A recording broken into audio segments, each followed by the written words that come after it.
महाराष्ट्रातल्या दुष्काळासाठी राज्य सरकारने केंद्राकडे 2200 कोटी मागितले, जे सुद्धा मुळात कमी आहेत। राज्याच्या दुष्काळाशी सामना करायला 9000 कोटीची गरज आहे।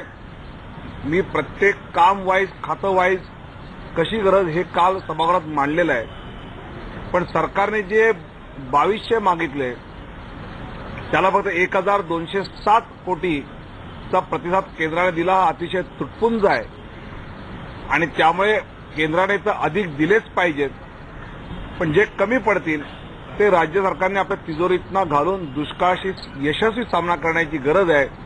एवढ्या तोकड्या पैशावर आपण दुष्काळाशी सामना करू शकत नाही हे सरकार